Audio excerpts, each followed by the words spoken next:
صفحہ نمبر 24 آیت نمبر 172 سورة البقرہ۔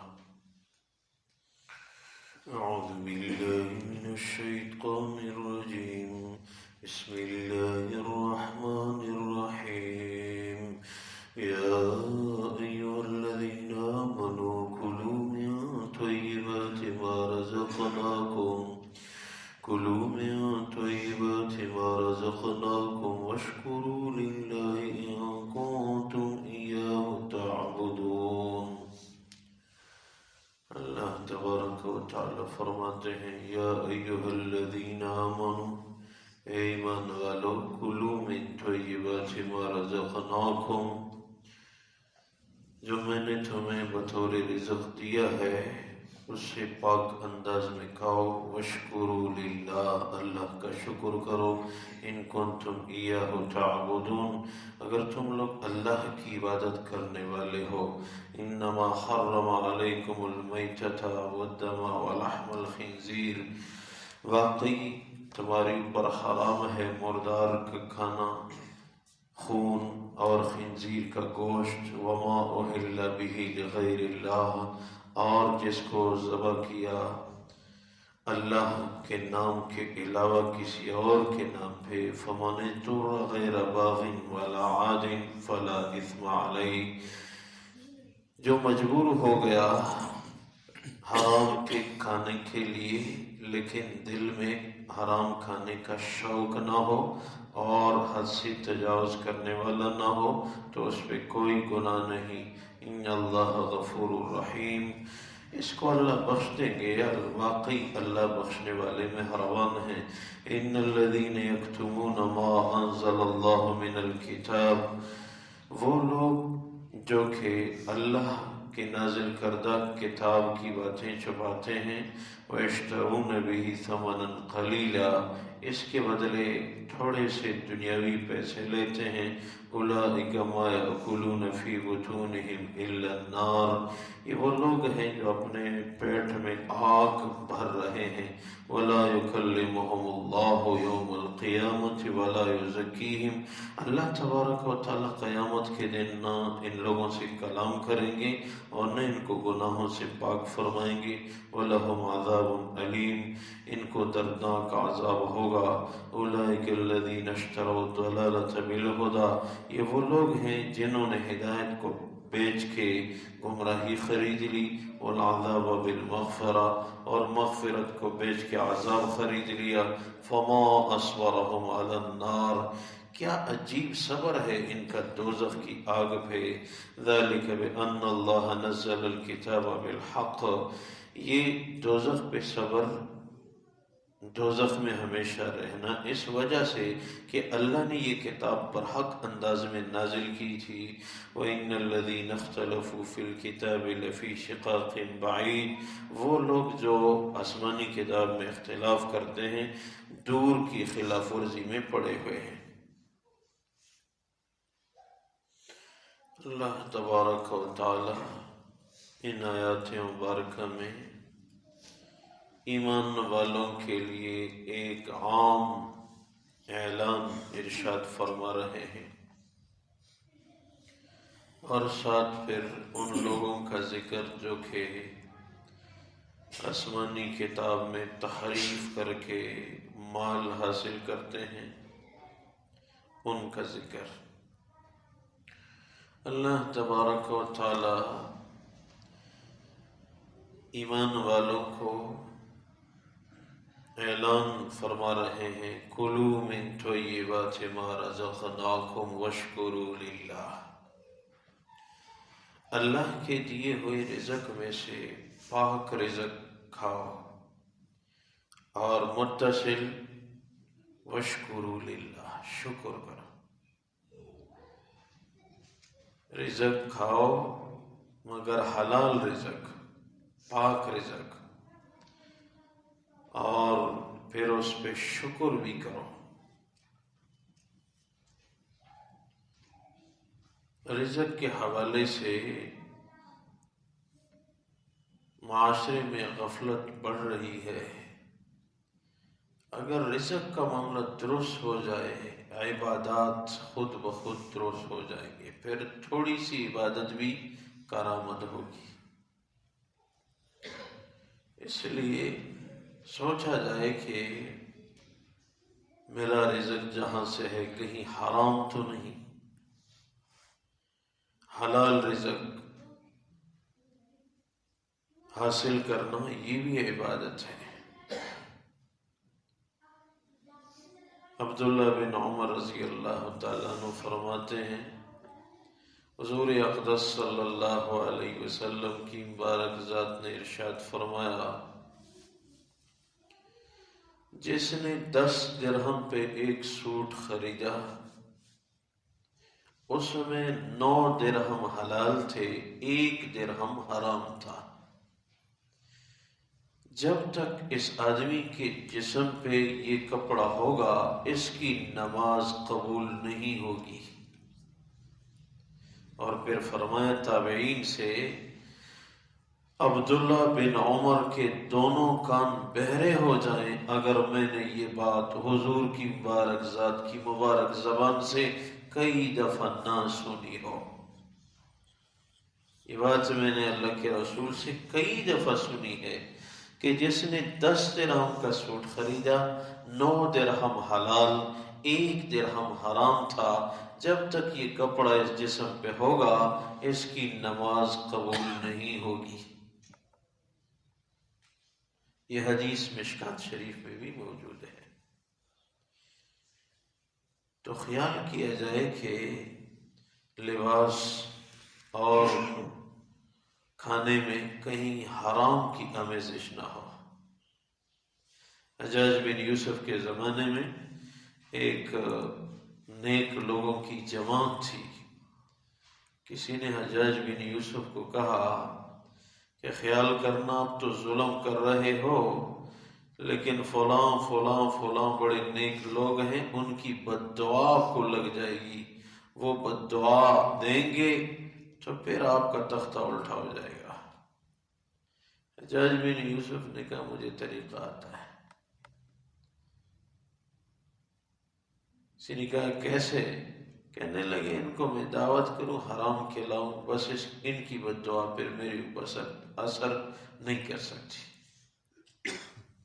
مجھے طریقہ آتا ہے، ان کو حرام کھلاؤں، دعوت کروں، بس پھر یہ بد دعا دیں، ان کی بد دعا کا کوئی اثر نہیں ہوگا کیونکہ ان کے پیٹ میں حرام ہوگا۔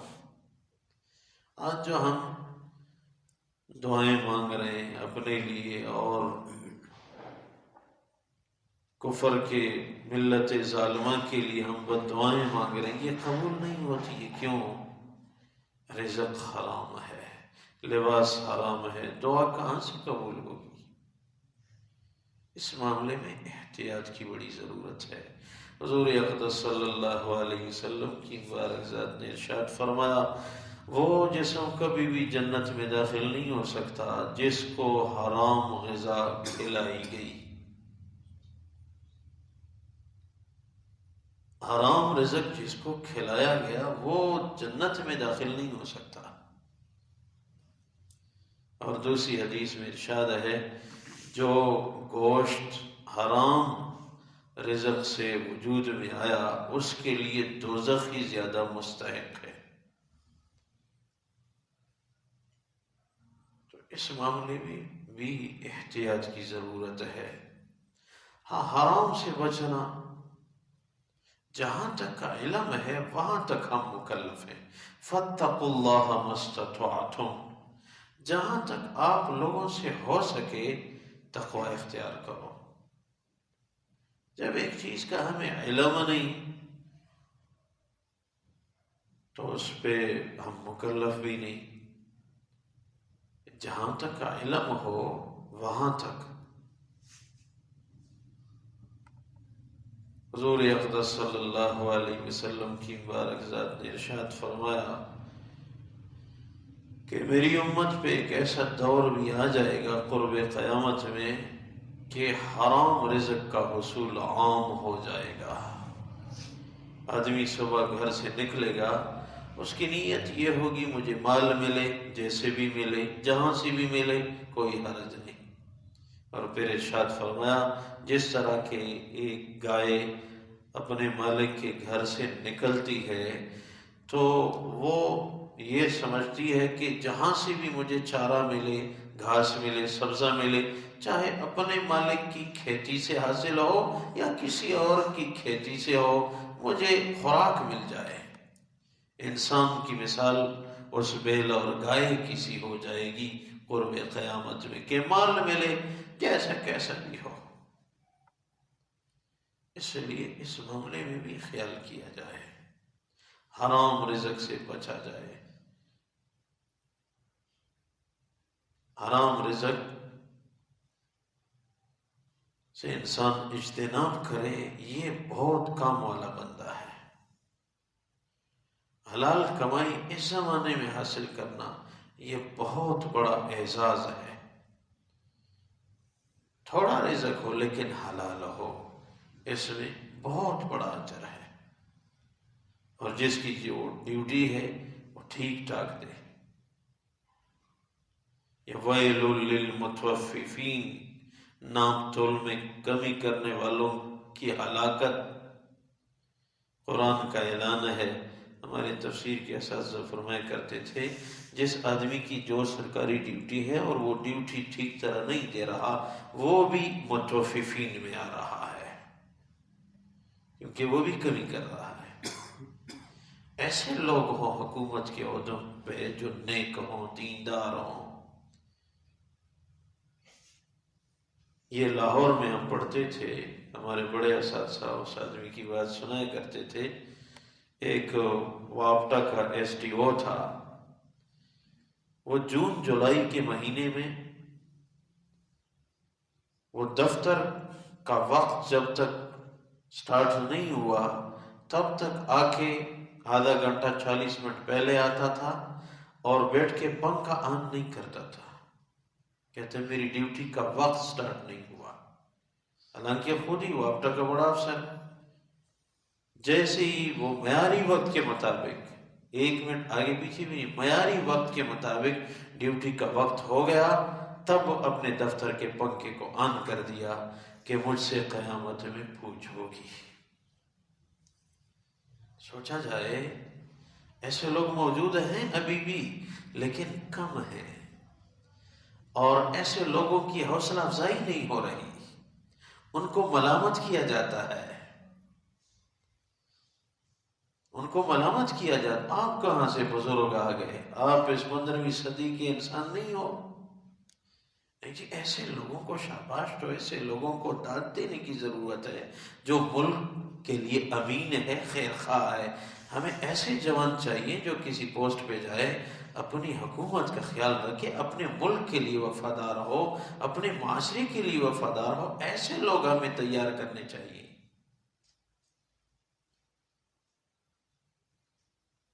ہمارے ایک ساتھی وہ اسکول میں سٹی پوسٹ پہ ٹیچر ہیں، ہمارے مدرسے کے طالب علم تھے، کسی مجبوری کی وجہ سے وہاں چلے گئے۔ ٹھیک ہے، اچھی بات ہے، وہاں بھی نیک لوگوں کی ضرورت ہے۔ مجھے کہنے لگے کہ سخت سردی میں اور صبح کی نماز پڑھ کے فوراً مسجد سے ہی نکل آتا ہوں، ڈیوٹی میری دور ہے تو پھر پہنچ نہیں سکتا۔ جنوری، نومبر، دسمبر میں بھی بس وہ مسجد میں نماز پڑھ کے وہاں سے ہی نکل آتا ہوں، 30-40 منٹ پہلے پہنچنے کی کوشش کرتا ہوں کہ دیر نہ ہو، اس کی میں تنخواہ لے رہا ہوں۔ تو کہنے لگے یہ مانیٹرنگ والے، ابھی بھی شاید سختی ہوگی، کچھ عرصہ پہلے ذرا وہ تعلیمی اداروں پہ کچھ سختی عائد کی گئی تھی، اللہ کرے کہ یہ رہے، یہ معاشرے کے لیے خیر ہے۔ تو اس نے کہا کہ مہینے میں 1 دفعہ ضرور یہ مانیٹرنگ والے آتے تھے۔ تو 1 دفعہ 4 تاریخ کوئی مانیٹرنگ والے آ گئے، تو اب سارے اسٹاف کو پتہ ہے کہ یہ پھر 1 تک نہیں آتے، ان کا بھی بڑا دائرہ ہوتا ہے، جگہ جگہ ان کو جانا پڑتا ہے۔ تو کہنے لگے میں اس کے بعد بھی 20 تاریخ 25 جب تک وہ اپنے وقت پہ آتا رہا۔ کہتے ہیں کہ ادارے کا بڑا جو پرنسپل تھا وہ مجھے کہتا ہے اتنی سردی میں نہ اب تو مانیٹرنگ والے گزر گئے۔ کہتے میں نے کہا ایک مانیٹرنگ والا تو گزر گیا، لیکن دوسرا مانیٹرنگ والا وہ ہر لمحے مانیٹرنگ کر رہا ہے، اس کی وجہ سے مجبور ہوں۔ کہتے تعجب میں ہوا وہ کون سا؟ کہتے میں نے کہا وہ مجھے نظر نہیں آتا، وہ اوپر سے دیکھ رہا ہے۔ تو وہ پھر سمجھ گیا اصل یہ ہو، دل میں جب اللہ کا خوف ہوگا تو وہ ہر لمحے ہوگا، ہر لمحے بندہ امین ہوگا۔ معاشرے میں ایسے افراد تیار کرنے کی ضرورت ہے جو قوم کا خیر خواہ ہو، ملک کا خیر خواہ ہو، مسلمان کے دل کا لاج رکھنے والا ہو۔ امام غزالی رحمہ اللہ تعالیٰ علیہ لکھتے ہیں کہ میرے ہاں شرک کے بعد سب سے بڑا جرم یہ ہے کہ کسی مسلمان کا دل دکھایا جائے۔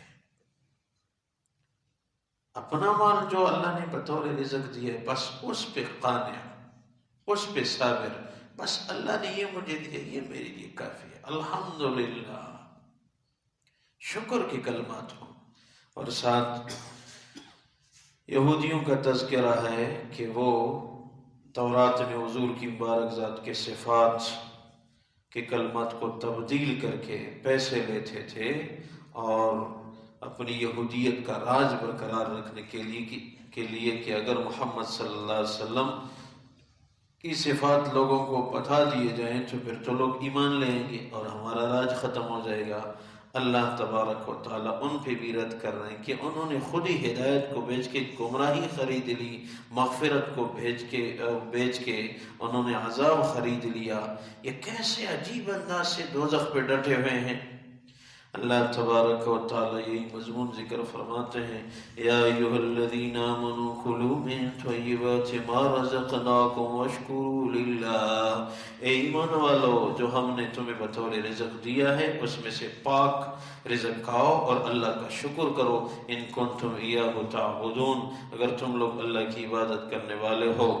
انما حرم علیکم المیتۃ والدم ولحم الخنزیر وما اہل به لغیر اللہ، واقعی تمہارے لیے حرام ہے مردار کا کانا، خون اور خنزیر کا گوشت اور جو اللہ کے سوا کسی اور کے نام پہ ذبح کیا جائے۔ فمن اضطر غیر باغ ولا عاد فلا اثم علیہ، جو مجبور کیا گیا حرام کھانے پہ اس وقت اور کچھ ہو نہیں اور مرنے کو ہے تو پھر دل میں شوق بھی نہ ہو حرام کھانے کا اور حد سے زیادہ تجاوز کرنے والا بھی نہ ہو، بقدر ضرورت کا ہے، اس پہ کوئی گناہ نہیں۔ ان اللہ غفور الرحیم، اللہ تبارک و تعالی واقعی بخشنے والے مہربان ہیں۔ ان الذین یکتمون ما انزل اللہ من الکتاب ویشترون به ثمنا قلیلا، واقعی وہ لوگ جو اللہ کی نازل کردہ کتاب کے احکامات کو چھپاتے ہیں اور دنیا کے تھوڑے سے پیسوں کے بدلے یہ چیز بیچ دیتے ہیں، اولئک ما یأکلون فی بطونہم الا النار، یہ وہ لوگ ہیں جو اپنے پیٹوں میں آگ بھر رہے ہیں۔ ولا یکلمہم اللہ یوم القیامۃ ولا یزکیہم، اللہ تبارک و تعالیٰ قیامت کے دن ان سے کلام نہیں فرمائیں گے اور ان کو گناہوں سے پاک نہیں کریں گے۔ وَلَهُمْ عَذَابٌ أَلِيمٌ، ان کو دردناک عذاب ہوگا۔ أُولَئِكَ الَّذِينَ اشْتَرَوُا الضَّلَالَةَ بِالْهُدَى وَالْعَذَابَ بِالْمَغْفِرَةِ، یہ وہ لوگ ہیں جنہوں نے ہدایت کو بیچ کے گمراہی خرید لی، مغفرت کو بیچ کے عذاب خرید لیا۔ فَمَا أَصْبَرَهُمْ عَلَى النَّارِ، کیا عجیب صبر ہے ان کو دوزخ پہ۔